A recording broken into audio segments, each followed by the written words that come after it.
माझी आत्ता अवस्था एकदम मयसभेत आलेल्या दुर्योधनासारखी झालेली आहे. धाडसानं कशी कविता विकायची हे कवीला कधी कळत नाही. कवीच्या उपरांत दुसरे कविता विकून श्रीमंत होऊ शकतात, ते वनवासातच मरते.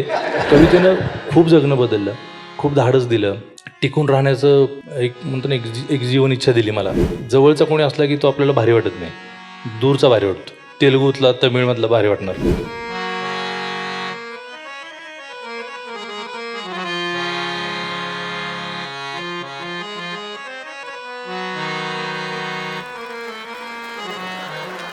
या संमेलनाचे अध्यक्ष,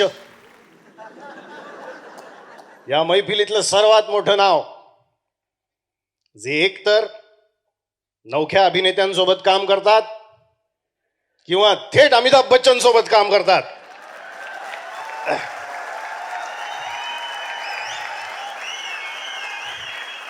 मधल्या लेवंबुतकर वगैरे कोणी नाही.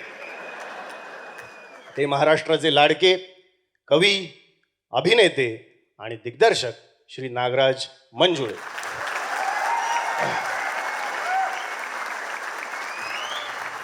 आता महाराष्ट्रात मंजुळेंचा परिचय करून देणं म्हणजे माशाला बिस्लरीची बाटली दाखवून हे बघ ह्याला म्हणतात पाणी, असं सांगितल्यासारखं आहे. भर पुण्यात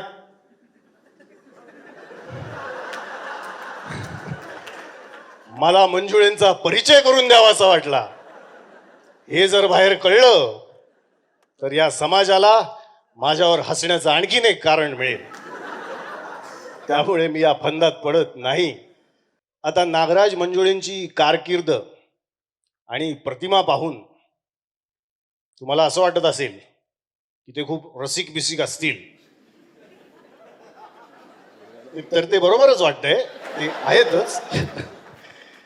पण तुम्हाला वाटतं त्यापेक्षा ते कैक पटीने अधिक रसिक आहेत. म्हणजे नागराज मंजुळे हे इतके रसिक आहेत की मंजुळेंच्या घरी ठरलेल्या कुठल्याही सिरियस मीटिंगचं रूपांतर अचानकपणे पार्टीमध्ये कधी झालं हे स्वतः मंजुळेंना देखील कळत नाही, इतके ते रसिक आहेत. चेष्टेचा भाग सोडून द्या, पण नागराजचा कविता, सिनेमा, साहित्य आणि एकूणच कलेच्या प्रांतातला अधिकार आपण सगळे जाणता. तो या छोट्याशा कार्यक्रमात यायला तयार झाला, हा त्याच्या मनाचा मोठेपणा आहे. त्याचं वेळापत्रक सुद्धा सध्या कमालीचं व्यस्त आहे.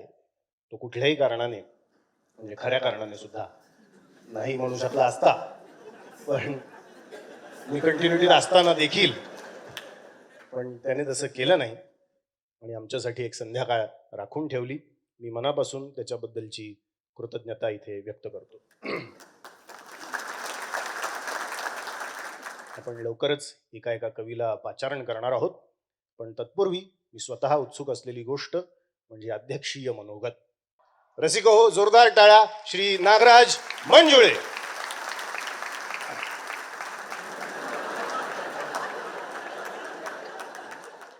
अर्धी गोष्ट त्यानं सांगितली आहे. माझी आत्ता अवस्था एकदम मयसभेत आलेल्या दुर्योधनासारखी झालेली आहे. मला स्वतःलाही मजा येते आणि माझी तुम्हाला मजा येईल की काय अशी भीती वाटते. कारण की म्हणजे मला हे एक आश्चर्य वाटते आणि खूप आनंदही वाटतोय की तुम्ही कवितेसाठी इथंच इतकी जण जमला आहात, आणि त्यासाठी तुमचं खरंच अभिनंदन केलं पाहिजे. आणि विशेषतः तिकीट काढून तुम्ही इकडं आलेला आहात. तर आता कुणीतरी सांगत होतं, तो म्हटलं की मी शेवटची 10 तिकीटं विकत घेतली. म्हटलं तूच म्हणाला ना. आणि म्हटलं माझे मित्र अशी सहज आलते, त्यांना वाटलं की फुकटच असते कविता, आणि ते आलते पण आता घ्यायला लागली तिकीट, असं तो सांगत होता. आत्ता आम्ही म्हणजे इथं रूममध्ये बसलो होतो.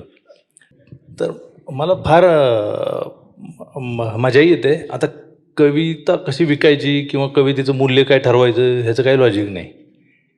बरं, ती दिलेली कविता चांगलीच आहे का नाही, ही माझ्या उपयोगात आली का नाही, नाही तर घे तुझी परत, माझे 300 रुपये माघारी दे, असंही होण्याची शक्यता आहे.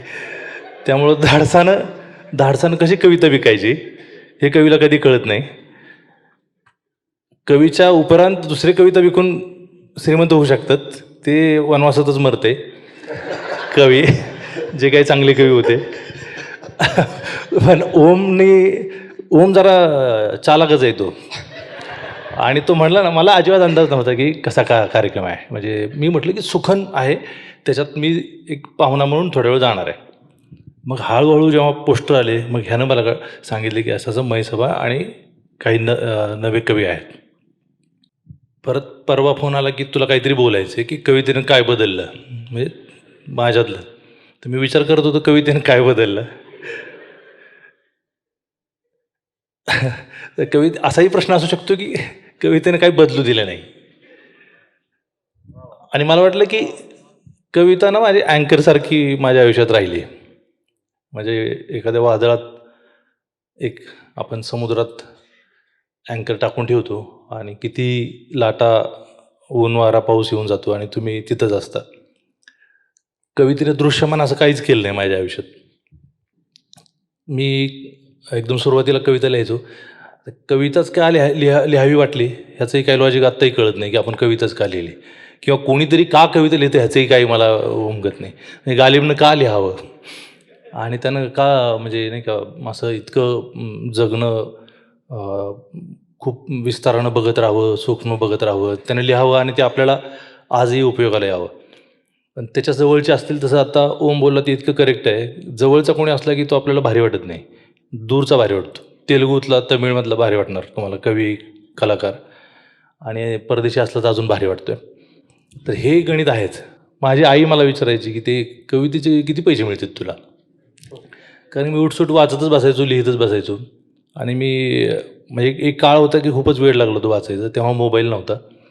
आणि मला आई विचारायची की कवितेचे पैसे किती मिळतात. त्यावेळेस माझ्याकडे उत्तरच नव्हते कवितेचे पैसे किती मिळतात. जेव्हा मिळाले तेव्हाही 100 रुपये, 150 रुपये असं मानधन येतं. म्हणजे कविता लिहिते किंवा मौजमध्ये जेव्हा कविता आली तिथं पत्र आणि हे आलं. आता कवितेचं मूल्य एवढंच आहे का, तर तेवढं नाहीच आहे. पण कवितेने पोट भरतं का, तर भरत पण नाही. तर मी विचार करतो की जेव्हा आत्ता अवतार ह्यानं हे पण सांगितलं होतं की झब्बाच घालून यायचं म्हणून मला दम देत, आता मी जरा कवीसारखं वाटायला लागलो आहे. म्हणजे मी मध्ये म्हणालो होतो की आत्ता अशी अवस्था आहे की झब्बा आहे, दाढी आहे, पेन, टेबल सगळं आहे, आणि कविताच जरा लांब चालली आहे.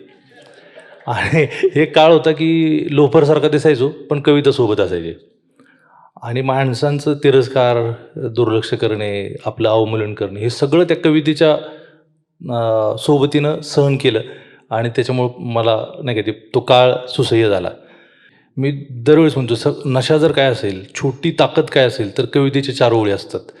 पण ते नीट वापरता आले पाहिजे, नीट ते पोचले पाहिजे. त्याचं कोडवर्ड काय असेल ना, या हृदयीचे त्या हृदयी गेलं पाहिजे. नाही तर कवितेला काय मूल्य आहे. गालिबच्या कवितेचं पुस्तक कितीत मिळतं.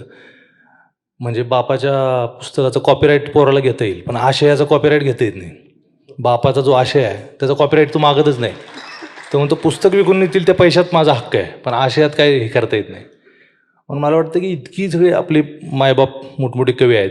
गालिबच्या त्या 2 ओळींमुळं मला इतकं माझ्या जगण्यात फरक पडला की तुम्ही आहात हेच तुमचं दुःख आहे. गालिब म्हणतो तुम्ही आहात म्हणून दुःख आहे. दुःख असंच हवेत नाही आहे. तुझं शरीर आहे म्हणून तुझं शरीर दुखणार आहे, तुला मन आहे म्हणून मनात काहीतरी यातना होणार आहेत. आणि हे कवितेने इतकं सहज सांगून दिलं. मोठे मोठे फिलॉसॉफर हे भेटायच्या अगोदर ह्या अशा सहज कुठेतरी तुम्हाला कवितेची ओळी भेटतात. तर कवितेनं खूप जगणं बदललं, खूप धाडस दिलं, टिकून राहण्याचं म्हणतो ना एक जीवन इच्छा दिली मला की टिकून राहिलं पाहिजे. काय दरवेळेस गरज नाही की तुमचं यशच मिळालं पाहिजे, तुम्ही सक्सेस तुम्हाला पाहिजे आयुष्यात, पैसाच पाहिजे. आणि टिकून राहण्याची कवितेनं मला खूपच म्हणजे प्रेरणा दिली. आणि ती मी एक छोटी कविता लिहिली की माझ्या हाती नसती लेखणी तर असती छिन्नी, सतार बासरी अथवा कुंचला, मी कशानेही उपसतच राहिलो असतो, हा अतोनात कोलाहल मनातला. मला लक्षात यायचं की जे हातात येईल त्यानं आपला कोलाहल ह्या कवितेनं उपसता येतोय. त्यामुळं कवितेनं माझं जगणं प्रचंड बदललं आहे. आणि एका अर्थानं असंही म्हणता येईल की मी आहे तसंच टिकून राहायला कवितेने मला बळ दिलेलं आहे. खूप दिवसानं अशा कवितेच्या कार्यक्रमात ओममुळं मला येता आलं. आणि मी जसं म्हणालो ती या मैसभेतलं मीही एक आत्ता नव्यानं आलेला प्रवासी आहे. मी या सगळ्यांना ऐकणार आहे आणि मजा घेणार आहे. अध्यक्ष केलं तेही बरंच झालं. तुम्हाला कशी जाहीर केले की आपण कोणीच चांगले कवी नाहीत, तर त्यामुळे कोणीच चांगले कवी नसलेला यांचा एक अजिबात चांगला नसलेला कवी अध्यक्ष असू शकतो. आणि त्यामुळे हे अध्यक्षपद मी स्वीकारतो आणि खूप आभार मानतो. आणि विशेषतः तुमच्या सगळ्यांचे खूप आभार मानतो. एवढ्या थंडीत, एवढ्या रात्री, एवढ्या उशिरा सगळेजण कविता ऐकायला इथं आलात हे आश्चर्य आहे आणि त्यासाठी तुमचे मनापासून आभार. थँक्यू.